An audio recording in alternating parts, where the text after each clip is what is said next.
When we found out they picked MARLO and Shuffle as the rappers, we thought someone at 1Extra has misjudged the demographic. But I heard next week they're putting on another set of classics. Featuring the Dalai Lama as the governor of malice. Versus Donald Trump as a lovable Hispanic. You are not rappers. You're actors. You treat rapping as a science, we treat rapping as an art. Your technicality's impressive, but you're lacking in the heart. Type of guys to brag about being into atheism. As if being basic cynics is some kind of ancient wisdom. Just holding vague opinions so you can make a Facebook status with it. No what rhymes with atheism? Oh, look at me, I hate religion! Well, I prefer a way of life that isn't so cynical. What's an atheist got against a lyrical miracle?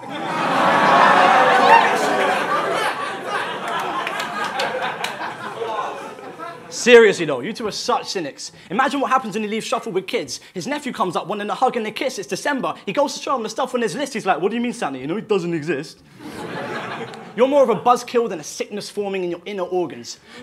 Picture Christmas morning and little Timmy walks in, cuddles up to Uncle Shuff to see which gift he's bought him, The God Delusion by Richard Dawkins.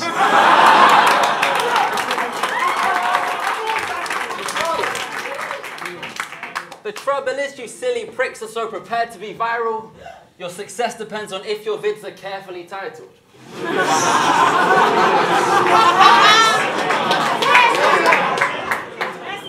Compare posh white guy raps and the response that it gets to Adam and Theo doing a comedy sketch. But nah, Hello You did employ them for a bit and commissioned sketches through. A part-time contract meant for two to pay the rent and getting views, but when one had to get the boot, they kept MARLO because he edits too, so they said goodbye Shuffle and Hello You. They decided that they didn't really like them as a two. So from now on, MARLO's always getting hired over you. So when he's on Charlie Sloth getting fire in the booth, he's at a phone box getting fired in the booth. That's why the platform this is on could not have gone better, because every sketch they're in features one actor and one extra.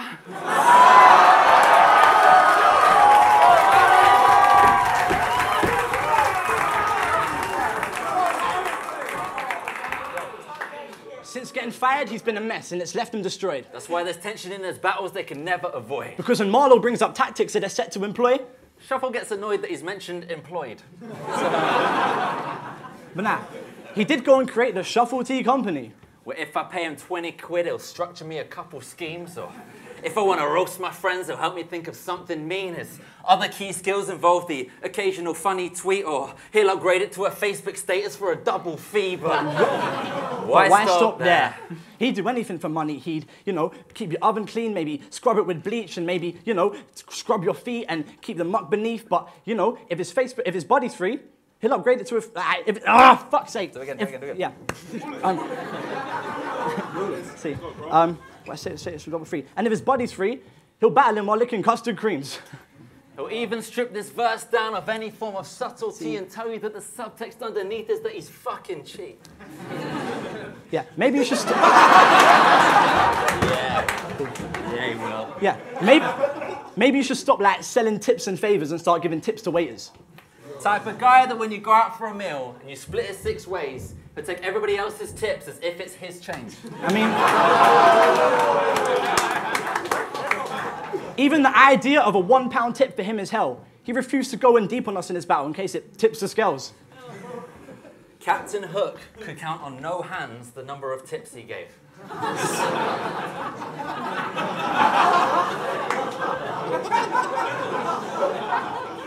That's why he drinks so much, to get straight past the tipsy stage. And if the word on the street is that he wasn't a snitch, he's not certified, he just hates giving anonymous tips. I mean, it governs, bro. Literally, it governs his life to the point where he's picking his music. Because he likes Tribe Called Quest, but won't listen to Q-Tip.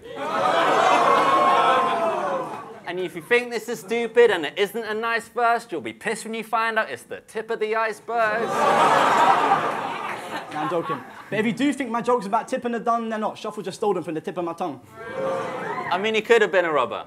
He would have been shit, though. As he escapes, refuses to tiptoe.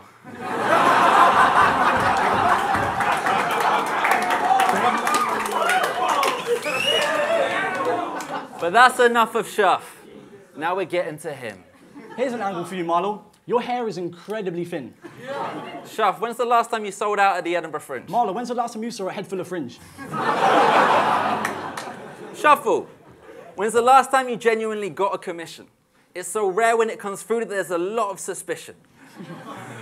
What if the only time that he might get some actual work happens to coincide with the day a battle's confirmed? I mean, even a wedding request might give Adam the cold feet. When you realize a person's name randomly moties. Or if he thanks him and he says he'll catch him at an event, he's paranoid it might get brought up in a battle instead. Well, how's this for a best man speech? Let me think.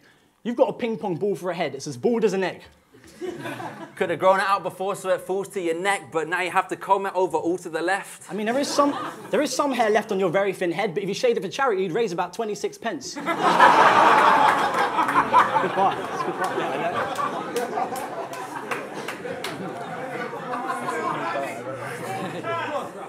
Had to invest in a hat to cover up that steaming great bunce because your hair is thinner than a bulimic Kate Moss. That's thin. Bulimic Kate Moss at a wedding. Slightly tasteless. And I know for a fact that the fictional bride'd hate it, just in case it isn't obvious that Kraft and Baker snaked him. Check your emails, brother, faked him. That's right, I am Jason Mason. That's right, Jason Mason. Name's amazing. We called the groom Leo like Theo in case he changed it. We even left a couple nice hints thinking something might click, but they passed shuffle by because he doesn't like tips. When it comes to money, Shuff, I know that you're desperate. But next time, maybe think it over a second. Here's a quote for your testimonial section. Don't ghostwrite material for your opponents, you bellend.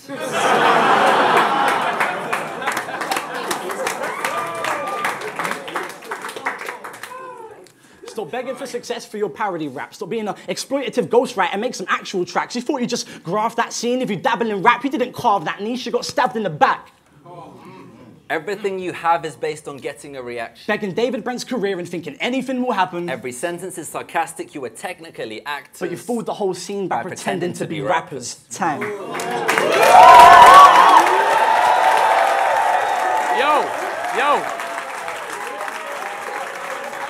Yo.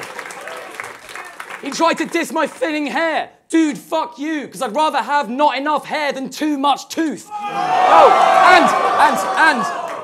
And you asked me, I think, when was the last time I saw a head full of fringe? I don't know, but I know the last time I saw a head full of ginge. Fuck off. Let's go. He's on a hype so bad. Yeah, I'm so hyped off my own fucking flip, bro. Let's go. Let's go. Let's go. Yo, you did pay me for those rhymes. It was 30 quid. And after hearing you perform them, you didn't earn a tip. Yeah, I'm all good for the concept of like poets versus rappers and that. But when have Harry and Dan actually produced an actual rap? Whoa. They're not rappers, they're poets. We know that as a fact. Adam. What? We're meant to be the rappers. Oh, I'm not happy with that. Nah. What are you talking about? We're definitely rappers, mate. Yeah. Of course we can rap. He doesn't believe me. Go online. Check out all of our track.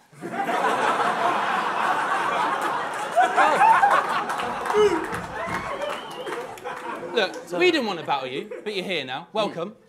But someone set us up. We're double the wordsmiths they are. We'd struck them deaf and dumb. Well, you may poo-poo us, but we are such a clever bunch. Your bad grammar hasn't changed. Well, some things never does.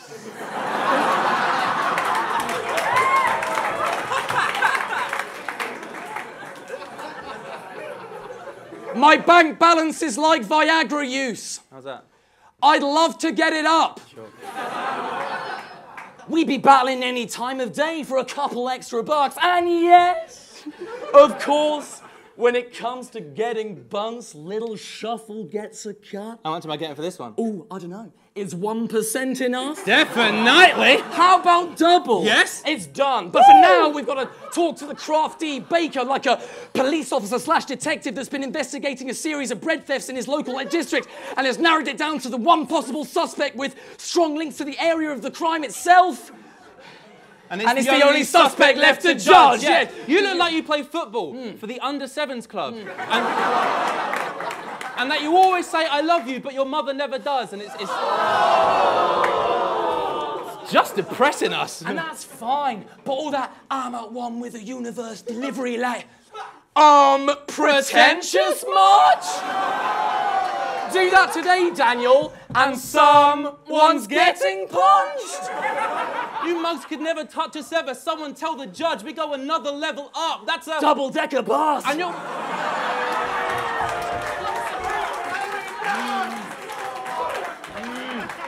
And we'll be some double-deckers. You'll get double-decked and thumbed. We got double-decker bars. These bars are double-decking up. You're like the Swindon lot is in the office. Just pathetic slugs. We've got matching patios. That's some double-decking, bruv! Hi, Harry. We've come to check you up because, quite frankly, your gums are getting crushed. Bye, bad teeth. Stop brushing them at once. As far as I can see, ugly. Yeah. Get buck. Now, you're most famous for a poem about how numbers get in love. Trying to mix maths with poetry, that should sum the sentence. You're just here to promote that stupid book that's stuffed with clever puns. It's like when your battery's only on 1% in pubs because you're just desperately searching for another desperate plug. Well, guess what, Harry? Your book's crap, mate. Our friend named Purr spent $8.99 on the paperback. It was rubbish. We would like you to pay Purr back. And the last time I saw you, it was Mark Grist's wedding. But don't think that means I'll avoid Harry Baker like Harry Baker's a leper. I'll get in your face even if we did get waved and dance the Macarena together. It was good. I find it funny you agreed to team up with Danny. His battle style has the traits of a feather. That means it's light and it tickles me you didn't duck back the day that he texted you. It's a creeper. Danny, it seems like you're kind of clashing with him. Because you just kind of copy Harry in any style that he can bring. It's kind of like the free app version in a trial that you can swing if you want to try Harry Baker out before you buy the actual thing.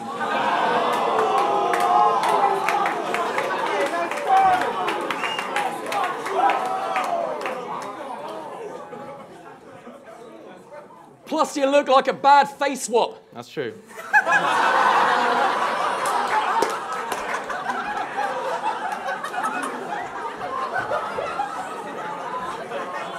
No, listen.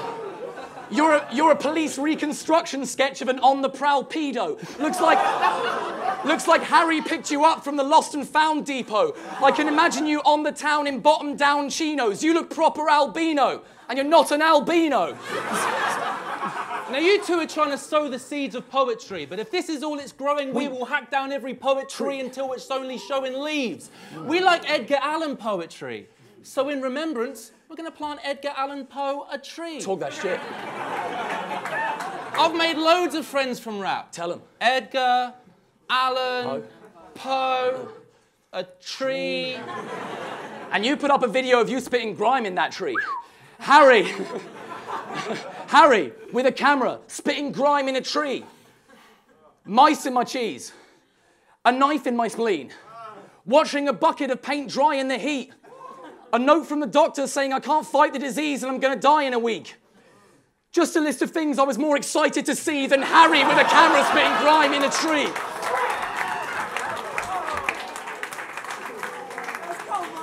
In fact, I would rather say sayonara to my eyes and my teeth. Get lice that have fleas. Cry on my knees violently, vomit every time that I eat, then see either of these on any kind of a beat. Because I produce that good food my local baker doesn't. Ooh. They don't make my favorite cupcakes, so I bake a dozen. Nah, son, add one. Baker's dozen. My use of homophones holds weight. My use of homophones holds weight. Baker's dozen. That was fire, yo. Gas. Now, the key to your performance is just meaningless gaps. Yes. And you expect the audience to be reeling at that, but all the kids just sort of lean to their dad and go, why in the fuck is he speaking like that? And the front cover of the Sunshine Kid looks more hipster than the Hackney Bowler Hat Market was. I saw it as a poster in Shoreditch in a damn barber shop. There was also a cafe where they had a grandfather clock, and I had to drink my pomegranate shake from a sandcastle pot.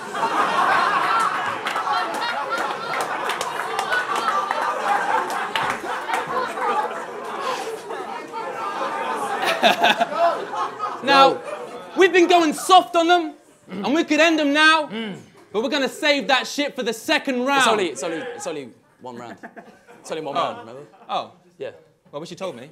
I did, I texted you. Well, my phone doesn't work, does it? So Yeah, it how hasn't do I worked know? for over a year. Yeah, I know, so you have to find an alternate way to get hold of me. Who doesn't have a Yeah, but if you working phone? email me, then I'll know, won't I? Well, I did email you as well. Well, you always check your emails on your My phone. email's on my phone. Yeah, exactly. So Yeah, that's what like, you text do. someone that you know. I What were the bars? was going to say something about him not being a proper man. You And had a crap 16 bars. No, You it wanted wasn't to crap. throw It was into going to be like like about he's got a washing machine, but he couldn't put it together himself. He had to get Harry to help him round. Extra Pilates that weekend.